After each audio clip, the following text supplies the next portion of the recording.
Hey everyone, Amia here from Resonance Astrology and welcome to my channel. Today we're going to take a deeper look into the Libra full moon that is coming up this weekend. Depending on where you're living, it's either happening on the 12th or the 13th. Here in Europe, where I am living, it's happening on the 13th, but around 2 a.m. So it's really in the night from the 12th or the 13th, or the night from Saturday to Sunday. And I feel like there's 5 components that are really important to take into consideration for this upcoming full moon. And this is what we're going to take a look at today. And without further ado, I think we can literally just dive in.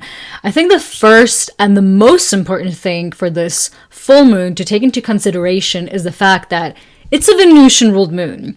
And this month we're actually getting 2 Venus-ruled moons because by the end of the month when we have the Taurus new moon, Taurus is also a Venus-ruled sign, so we're getting 2 Venus-ruled moons, both of which have a lot to do with the whole Venus Retrograde Cycle. But this one is specifically very potent because just an hour later, when the full moon occurs, Venus actually stations direct. So this full moon is infused by a Venus that is just stationing direct. So it's really this culmination point of this whole Venus retrograde cycle that we have been on the journey since it happened. And whatever story arc has unfolded in your life through this Venus retrograde cycle is kind of really coming to this high point and this pinnacle. And Venus was entered her pre-shadow period on January 28th. So she is returning to the point, to the exact same degrees that she was in on January 28th. That's a long time. So maybe look back on your life. What has happened around January 28th in your life? Because this is when Venus entered pre-shadow period and she's returning to that degrees now, slowly again transforming into a morning star, gaining momentum and power. And this is why this full moon is kind of really the culminating point, because it's really putting Venus, that is just about to station direct, into the foreground, really highlighting this whole journey we have been under. Now, I don't know exactly what this journey has been to you. This will greatly depend on which houses Venus rules in your chart. So look at where are Libra and Taurus in your natal chart, which houses do they rule, and where is your natal Venus located, because this will give you a great insight into what type of story arc you have been going through ever since Venus stationed retrograde. And actually, I feel like there's even more that we can put here because Venus has been going back and forth between Pisces and Aries. So we also have to take into consideration that Venus has also undergone or been in the retrograde cycle when she was in Aries. So it's also important to look at which houses Mars rule in your chart, which will be the Aries house and the Scorpio house in your chart. So there's lots of houses getting activated, a lot of storylines, a lot of story plots getting activated through this whole Venus retrograde cycle. And this full moon is really all bringing it up to the forefront.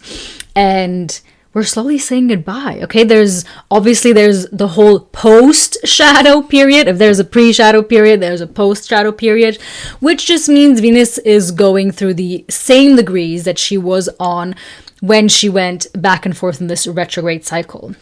So this is the first very key and important thing to take into consideration. The second thing to take into consideration is the fact that we're talking about Venus once again. This is a Venus-ruled moon, so we always have to look at what is Venus doing, or what has Venus just recently done.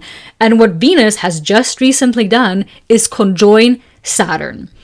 And Venus and Saturn, first of all, there's a whole video I just made recently about Venus and Saturn because they are really prominent for this whole month of April.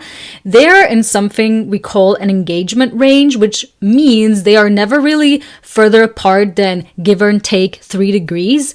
So whenever Venus is getting activated or Saturn is getting activated, both of them are always getting activated because they're so close to each other. So they're really important for this whole month of April. And they just came together in a conjunction. So they're still super close right now. And this means they are influencing this Venusian Libra full moon. And Venus and Saturn often bring pressure tests because Venus and Saturn are about the things that can stand the test of time and that can kind of withhold the test of time. And for us to know if relationships are worth to commit to in the long run, we have to undergo these pressure tests with people. I mean, not like that we are imposing them on other people. They just often kind of naturally happen. And I assume, or it could as well be that Venus and Saturn kind of brought up this sort of pressure test in your relationship if you have an existing one. Maybe you're also getting to know someone new. It's like a good point just to see like, can we withhold this stressor?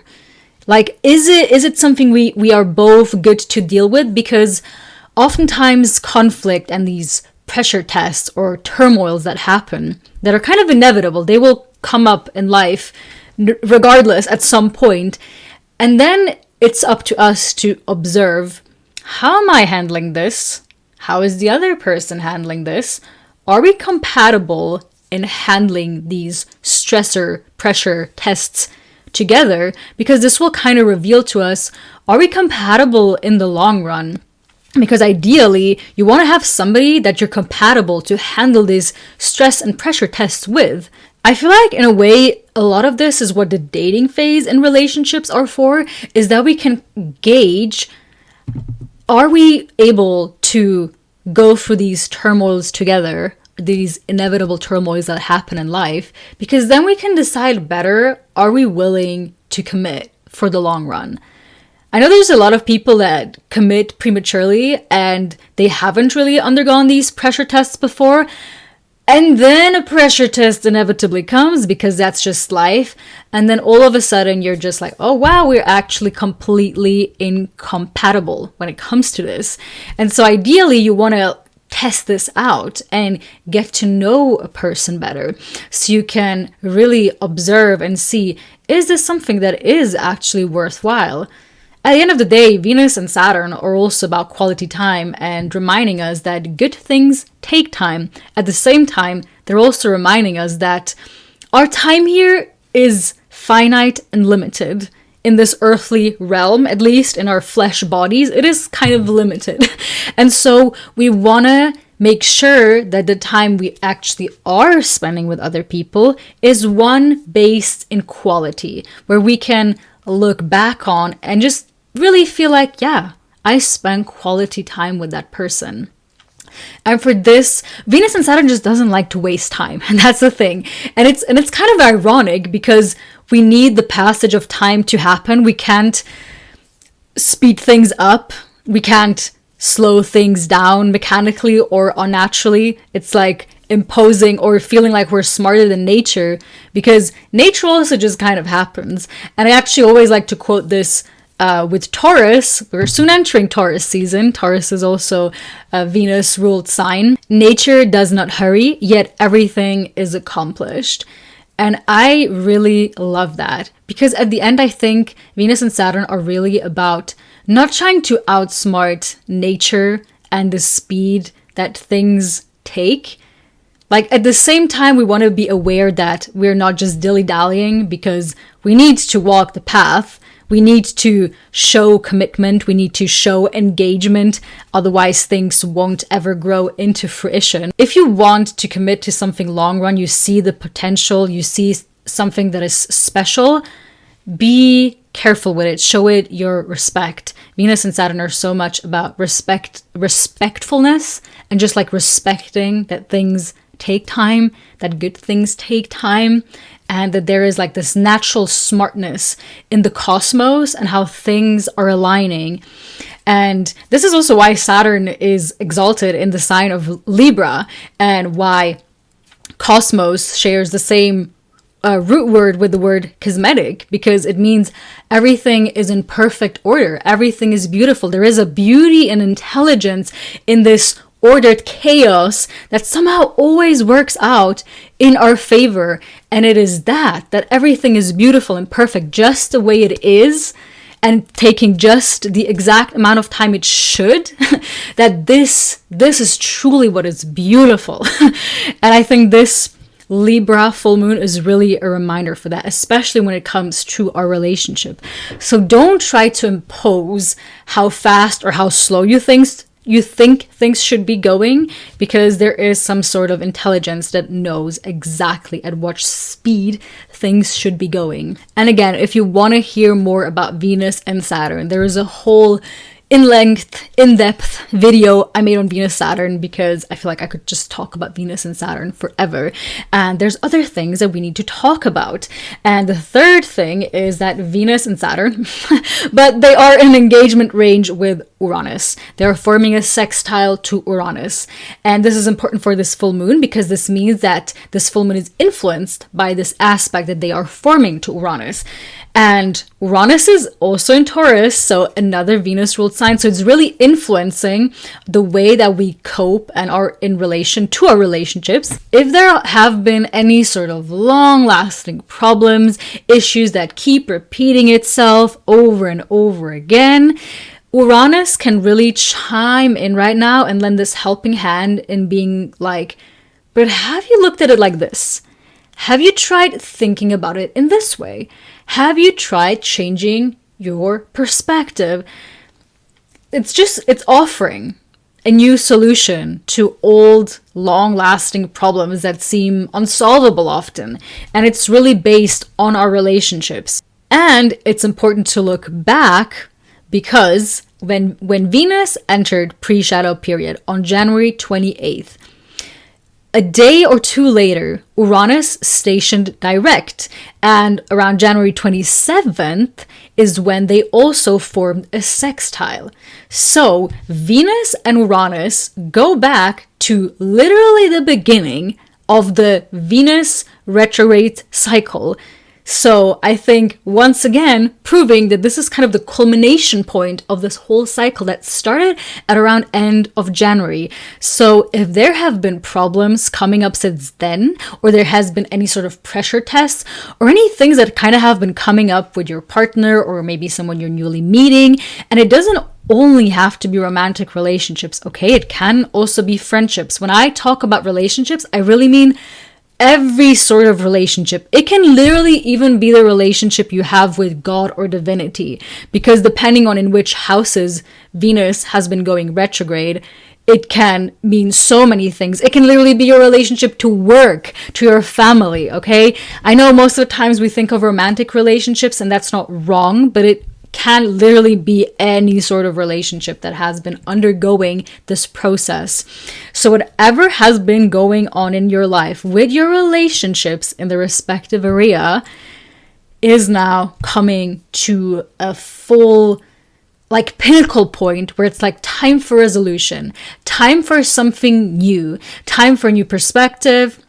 And we change the way we look at things, the things we look at change. That is literally Uranus. It's offering us a new way of looking at things, especially these old, long-lasting problems that seem unsolvable. Sometimes we just need to take a break.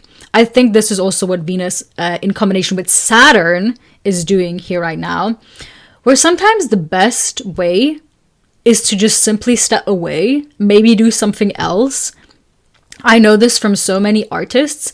When they're in a rut in a project and they just can't seem to move on, oftentimes what helps is just starting a new project and doing something completely different. Or maybe just like literally doing something completely different in a way that, like, maybe you're a painter, but then your friend, and you know how to fix bicycles. That's just, I'm just coming up with something. And your friend is like, oh, I know you fix bicycles. Can you help me fix this bicycle? And you're like, okay, I'm going to do that. And then all of a sudden, it's when you take a break and you take a pause and you do something completely different. You're like, oh, like maybe you paint over the bicycle and you're like, oh, maybe this paint I can use in the painting that I wanted to do. And then all of a sudden it starts again. So this is sometimes what can happen, or just simply sleeping over things. But taking a step back can sometimes be so useful to have this perspective change, because perspective change when we have a different point of view. Point of view. This point of view will give me a different point of view than this point of view. So maybe stepping from here to here, taking a break, can offer us a new POV to something we haven't realized before. And we never know. We never know when things will come up. And with Uranus, the good thing about Uranus is that we don't really have to do so much. Uranus just kind of chimes in with like this electric ball, especially if it's like also doing any sort of a spectral thing in your chart. Like if Uranus is aspecting any sort of planets in your chart right now, then most definitely you don't have to do so much. Uranus just kind of comes in and is like, boom, boom. It's like this people that wake up in the middle of the night and you're like, I have to write down this idea because otherwise I'm going to lose it. So that's kind of the Uranian vibe we are getting here. And I really love it for this full moon. Then the fourth thing we also have is that the full moon is opposing the sun. And this always happens, okay? The new moons are always when the moon and the sun are conjunct, and the full moon is always when the sun and the moon are in opposition to each other. So the moon is always opposing the sun when there is a full moon. Or the sun is opposing the moon, depending on which perspective you want to take. So we also have to look at what is the sun doing. And the sun is just coming off from conjoining Chiron. So the full moon in Libra is opposing a sun that is conjunct Chiron. And every year, I mean, ever since Chiron moved into Aries, once a year we get the sun conjunct Chiron.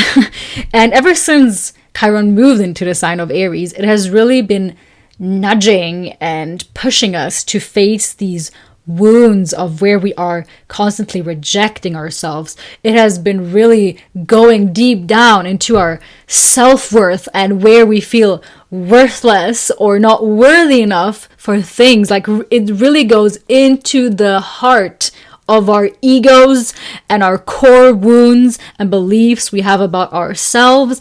And this can sometimes be very tough. Especially because Chiron is the wounded healer. He has this wound that he cannot heal himself, but he can help heal in others. And so this is a direct correlation here with the full moon, where it's like we have Aries, which is mostly about the relationship we have with ourselves, and maybe our self-worth wounds are coming up and all of that. Full moon is showing us, hey, maybe if we engage in relationships in this type of way, we can actually heal the wounds, because maybe I cannot heal these wounds myself, but somebody else can help heal this wound. In a way, we are all meant to help heal each other. Like that's kind of the beauty of existence, is relating, having relationships, being influenced by one another, which can have hard moments, can have shitty moments. There's so many wounds that happen in relationships. At the same time, the wounds that happen in relationships can only be healed by new relationships. Because if you've had a shitty experience, your brain can only go from that perspective. And so if there is some sort of wound of self-worth that has been really low because maybe you've had a shitty relationship, it will always pop up when you start relating to people again, because it is something that has been broken in a relationship. And so it's something that can only be healed in a relationship. And so this full moon is really highlighting this dichotomy where it's almost forcing us to kind of go out of our way and let ourselves be healed by other people, which requires a lot of vulnerability. I know. Because, Aries just likes to do everything on its own, and it kind of hates asking for help.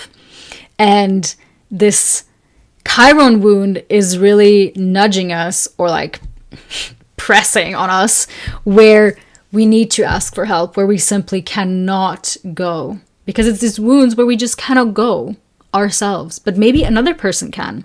If Chiron cannot heal his wound, but he can heal the wound in others, then there must be another person somewhere out there that has the same wound that he cannot heal himself, but he can help Chiron heal. You know what I'm saying? So it's kind of about finding these people that can help us heal those relationship wounds, because I feel like we all deserve this. And then the fifth thing is kind of riffing off of that, just talking about the Libra and Aries axis in general, which is just always about relationships, and it's always about the relationship we have with ourselves and the relationship we have with other people, and how kind of the base for all the relationship we have in our life is a relationship and the foundation we first build within ourselves. Because it's really this reminder, as within, so without, as above, so below. And that's the internal world is a reflection of the outer world. And this can be as beautiful or as annoying as you allow it to be. But because I don't know about you guys, but I feel like I always hear this, like the inner world is a reflection of the outer world. And like I know this, but I feel like every few months I realize this in a new way where I'm just like, oh yeah, okay, I get it, yeah. My inner world and the way that I have a relationship to myself and the way that I'm perceiving things is a reflection of how I'm being in the world and how it's reflected back to me. And sometimes it's really annoying, because if I go out and I have certain experiences, I know that I am kind of responsible for the way that I'm relating and perceiving all this. So I know that I have to take the responsibility to change something, to change a pattern or a wound or something within me, so it keeps being reflected in a different way. And so this can be super annoying, because I know at a certain point I wasn't meeting a lot of people at that time anyways, because there were a lot of relationship wounds that happened in my life, so I was very wary and kind of keeping off. So all the people that I met at that time were the same type of people, and they kept annoying me so much. And it was even more annoying because I knew that they were a reflection of me and how I'm feeling internally, and I'm just like, but I don't know how to solve this within me. So it stops so I stop like attracting these people, if you want to put it that way. So by the way, another thing, I don't want to go on this like whole side tangent here, but I see this with so many people when they're always like, why do I keep attracting these types of people? Why are these people always coming into my life? Why am I such a magnet? And it's like, it's because you are attracted to them. Like, you don't keep attracting them. Like, you are attracted to these people. If there's only emotional available people in your life, it's because you are attracted to them. Nobody's forcing you to be engaging with them. You are attracted to them. But I know it's something super hard to realize. And, I'm calling out my past self here too. I've definitely fallen into that trap as well. So I'm not like bashing anyone. Like, I'm not better. Like, I know this feeling.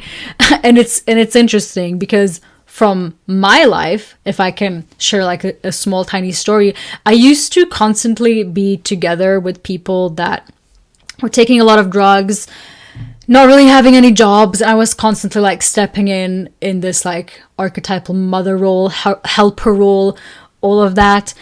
But it's because I chose that. Nobody was like forcing me to be in those relationships. But there's a quote that I sometimes like to remind myself of. You're never really a victim of your circumstance. You're only ever the victim of your own inability to overcome them. And I know it's hard.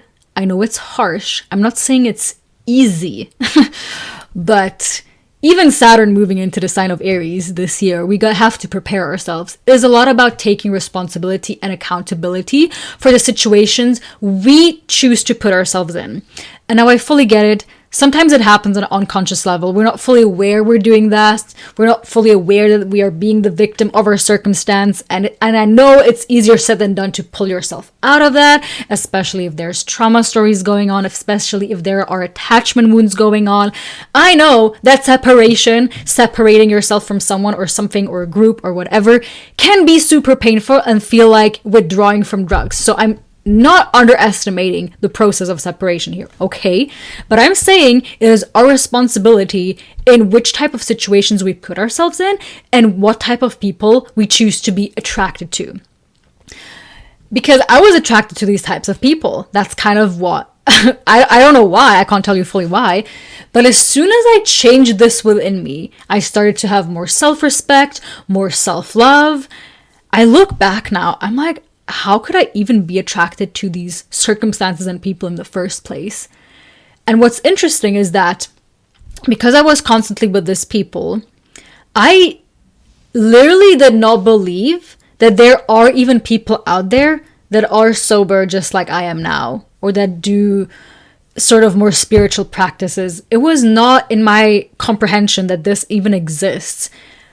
And then when something changed within me internally, all of a sudden, the people that I kept meeting were all guys that are completely sober. Like, I'm like, what? Like, I never even thought about it. Like, I always just thought, oh my gosh, there's no chance, especially here in Zurich, that there is a guy that has never done drugs or chooses to not do them or something. But suddenly, now, I change my point of view, change my perspective. All of them are there. But that's the thing. We are just sometimes freaking blind. And when we say, why are these people constantly coming into my life? Well, it's because we only choose to see them. And we are somehow just blindsided to all these other people. Because they existed before too. These sober people that are more spiritually inclined existed before too. But I kept to completely ignore or not even see them. Not even be interested in them. They were not even in my viewpoint at all. And so something happened. A shift happened. And I completely do not attract any of these other people anymore because I'm not attracted to them. I'm not attracted to them anymore. So how could I even attract them into my life? So that's just something, I guess, I don't know. I'm sorry, this was the whole tangent, but it just naturally came out of me. So I was like, I'm going to talk about it. And now this video is longer than I expected to be again.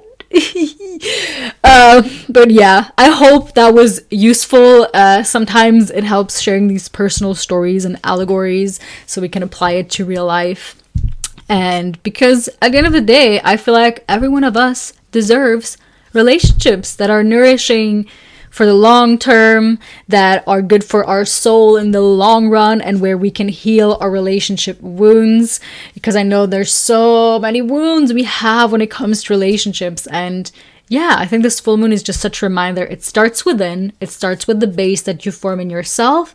And then it also takes other people. Because to have a fulfilling life, we need to be able to have good relationships.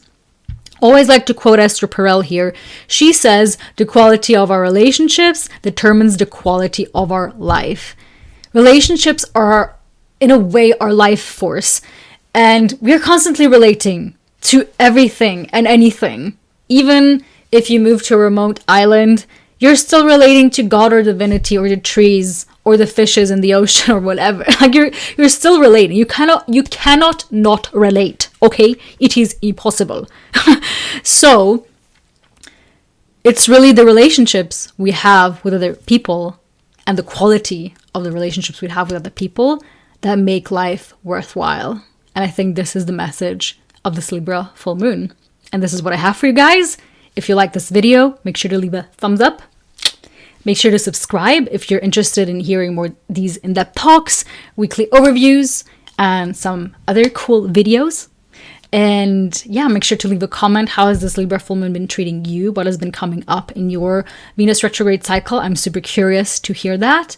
All my socials are also linked down below. I'm pretty active on Instagram, and we're also starting a DECAN's workshop this weekend, literally on the Libra full moon, a bit after, because we're doing it on Sunday evening. If you're interested in that, the links are down below as well. And we're also kind of going to talk a bit about the Libra full moon. So, you know, it's probably worth it. So yeah, all the information is down below, as you already know. And I'm sending much love to all of you guys. Bye.